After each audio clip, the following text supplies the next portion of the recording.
Hello ಸ್ನೇಹಿತರೆ, single ಆಗಿರ್ತಕ್ಕಂಥ ಹುಡುಗರು ಅಥವಾ ಆಂಟಿಗಳ ಜೊತೆ ಏನಾದರೂ ಕಾಲಲ್ಲಿ ಮಾತಾಡಬೇಕು ಅಂತ ಕಾಯ್ಕೊಂಡು ಕುಳಿತುಕೊಂಡಿರ್ತಕ್ಕಂಥ ಹುಡುಗರು ಯಾರಾದಿದ್ದರೆ ಈ ಒಂದು ವಿಡಿಯೋನ ಪೂರ್ತಿಯಾಗಿ ನೋಡಿ. ಸೊ ಈ ಒಂದು ಫೋಟೋದಲ್ಲಿ ಏನು ನೋಡ್ತಿದ್ದಾರೆ, ಇವ್ರ ಹೆಸರು ಬಂದ್ಬಿಟ್ಟು ತರುಣಿ ಅಂತ. ವಯಸ್ಸು 28 ವರ್ಷ. ಊರು ಬಂದ್ಬಿಟ್ಟು ಬಾಗೇವಾಡಿನಲ್ಲಿ ವಾಸ.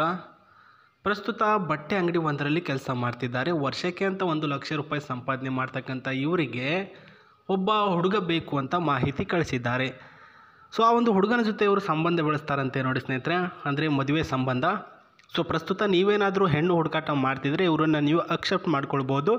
ಬಟ್ ಇವರ ಪೂರ್ಣ ವಿವರವನ್ನು ತಿಳಿಸ್ತೀನಿ, ಆಮೇಲೆ ನೋಡಿ ಅಂತ ಹೇಳ್ತೇನೆ.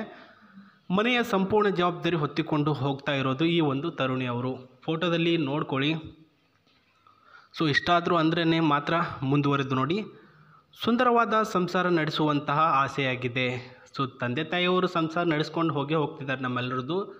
ಆದರೆ ನಾನು ಮದುವೆಯಾಗಿ ನನ್ನ ಒಂದು ಸಂಸಾರ ಜವಾಬ್ದಾರಿ ಹೊತ್ಕೊಂಡು ಹೋಗ್ಬೇಕಲ್ವಾ.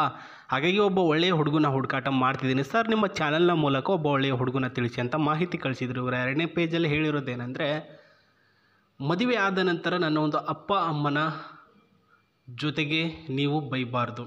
ಅಂದರೆ ವಿವಾಹ ಆದ ನಂತರ ಗಂಡ ಹೆಂಡತಿ ಜಗಳ ಆಗುತ್ತೆ, ಆವಾಗ ನಿಮ್ಮ ತಂದೆ ತಾಯಿ ಇದೇ ಹೇಳ್ಕೊಟ್ಟಿದ್ದಾರಾ, ಏನು ಮಾಡ್ತಿದ್ಯಾ ಹಾಗೆ ಹೀಗೆ ಅಂತ ಬೈಬಾರ್ದು ಅವರ ತಂದೆ ತಾಯಿಯರನ್ನ ತೆಗೆದುಕೊಂಡು ಅಂತ ಹೇಳಿದ್ದಾರೆ. 2ನೇದು ಅವರಿಗೆ ಗೌರವ ಕೊಡೋದನ್ನು ಕಲ್ತ್ಕೊಳ್ಬೇಕು ಅಂತ ಇವರು ಹೇಳಿರೋದು. ಆ್ಯಂಡ್ ಜೊತೆಗೆ ಕೋಪ ಬಂದಾಗ ಮುದ್ದು ಮಾಡಿ ಖುಷಿ ಪಡಿಸ್ಬೇಕು. ನನಗೇನಾದರೂ ಕೋಪ ಬಂದುಬಿಟ್ಟು ನಿಮ್ಮ ಜೊತೆ ಮಾತು ಬಿಟ್ಟೆ ಅಂದರೆ ನೀವು ನನಗೆ ಮುದ್ದು ಮಾಡಬೇಕು, ಹಾಗೆಲ್ಲ ಮಾಡಬಾರ್ದು ಬಂಗಾರ ಹಂಗೆ ಹಿಂಗೆ ಹೇಳಿ. ಸೊ ಮುದ್ದು ಮಾಡಿ ಅದನ್ನು ಶಾಂತವಾಗಿ ಮಾಡಬೇಕು.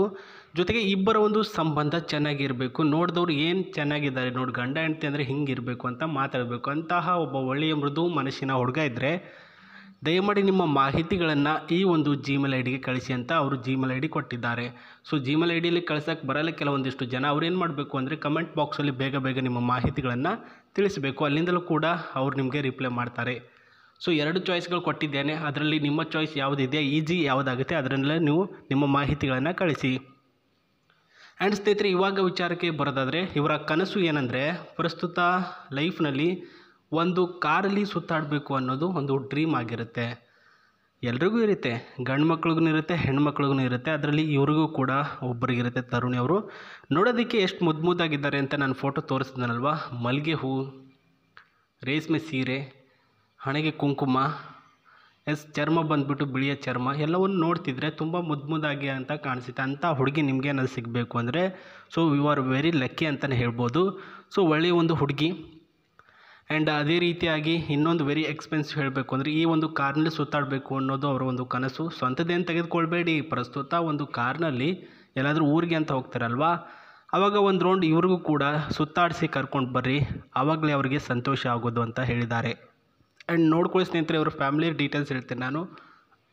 ಫ್ಯಾಮಿಲಿನಲ್ಲಿ ಇವರು ಒಟ್ಟು 4 ಪ್ಲಸ್ ಇವರು 2 ಜನ 6 ಜನ ಇದ್ದಾರೆ ಸ್ನೇಹಿತರೆ. ಒಟ್ಟಿನಲ್ಲಿ ಫ್ಯಾಮಿಲಿಯಲ್ಲಿ ಯಾರೂ ಕೂಡ ಇದುವರೆಗೂ ಬೇರೆ ಆಗಿಲ್ಲ, ಎಲ್ಲರೂ ಕೂಡ ಒಂದೇ ಮನೇಲಿ ವಾಸವಾಗಿದ್ದಾರೆ. ಸೊ ಮಗಳಂದಮೇಲೆ, ಮನೆಯ ಹಿರಿಯ ಮಗಳಂದಮೇಲೆ ಜವಾಬ್ದಾರಿಯಲ್ಲಿ ಯಾರ ಮೇಲೆ ಇರುತ್ತೆ ಹೇಳಿ, ಮನೆಯ ಹಿರಿಯ ಮಗಳ ಮೇಲೆ ಇರುತ್ತೆ, ಅವರ ಮೇಲೇ ಇದೆ ಅಂತ ಹೇಳಿರ್ತಕ್ಕಂಥದ್ದು. ನಾನು ಕೂಡ ಎಷ್ಟು ದಿನ ಅಂತ ಅವರ ಜವಾಬ್ದಾರಿಯನ್ನು ಹೊತ್ತುಕೊಂಡು ಹೋಗಲಿ, ನನ್ನ ಒಂದು ಮದುವೆಯಾಗಿ ನನ್ನ ಗಂಡ ನನ್ನ ಮಕ್ಕಳು ಅಂತ ನಾನು ಜವಾಬ್ದಾರಿ ಹೊತ್ತುಕೊಂಡು ಹೋಗ್ತೀನಿ ಅಂತ ಇವರು ಟ್ರ್ಯಾಕ್ನ ಇವಾಗ ಚೇಂಜ್ ಮಾಡಿದ್ದಾರೆ. ಅರ್ಥ ಆಯ್ತಾ?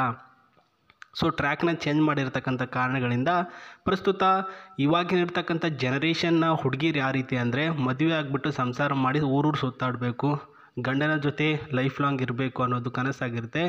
ಆ ಒಂದು ಕನಸುಗಳನ್ನು ನೀವು ಅವರಿಗೆ ಎಲ್ಲವನ್ನು ಪೂರ್ಣ ಮಾಡಿ ಕೊಡಬೇಕು. ಇನ್ನೊಂದು ಇಂಪಾರ್ಟೆಂಟ್ ಏನಪ್ಪ ಅಂತಂದರೆ, ಇವರ ತಂದೆ ತಾಯಿಯವರು ಅಂದರೆ ಪಂಚಪ್ರಾಣ. ಹಾಗಾಗಿನೇ ಅವರು ಫಸ್ಟಿಗೆ ಹೇಳಿರೋದೇನೆಂದರೆ, ಇವರ ತಂದೆ ತಾಯಿಯವ್ರಿಗೆ ಬೈಬಾರ್ದು, ನೀವು ಜಗಳ ಆದಾಗ ಸ್ವಲ್ಪ ಪ್ರೀತಿ ಮಾಡಿ, ಹಿರಿಯರಿಗೆ ಕಿರಿಯರಿಗೆ ಅಂತ ಗೌರವ ಕೊಡಿ ಅನ್ನೋದು ಇವರು ಹೇಳಿರ್ತಕ್ಕಂಥ ಮಾಹಿತಿ ಇದಾಗಿತ್ತು ಸ್ನೇಹಿತರೆ. ಸೊ ನಾನು ಹೇಳಿದಾಗೆ ಬೇಗ ಕಮೆಂಟ್ ಬಾಕ್ಸಲ್ಲಿ ಅಥವಾ ನಿಮ್ಮ ಒಂದು ಜಿಮೇಲ್ನ ಮುಖಾಂತರ ಅವರಿಗೆ ನಿಮ್ಮ ಮಾಹಿತಿಗಳನ್ನು ಶೇರ್ ಮಾಡಿ, ನಿಮ್ಮ ಫೋಟೋ ಕಳಿಸಿ, ಹೆಸರನ್ನು ಜೊತೆಗೆ ನಿಮ್ಮ ಊರು ಎಲ್ಲೆಲ್ಲಿದೆ ಅದನ್ನು ಕಳಿಸಿ, ಡೈರೆಕ್ಟಾಗಿ ಚೆಕ್ ಮಾಡಿಬಿಟ್ಟು ಅವ್ರಿಗೆ ಇಷ್ಟ ಆಗಿದ್ದರೆ ಮಾತ್ರ ಒಬ್ಬ ವ್ಯಕ್ತಿಗೆ ರಿಪ್ಲೈ ಕೊಡ್ತಾರೆ ಅಂತ ಹೇಳ್ತಾ ಮತ್ತೆ ಸಿಗ್ತೀನಿ ನಿಮಗೆ. ನಮಸ್ತೆ, ಬಾಯ್.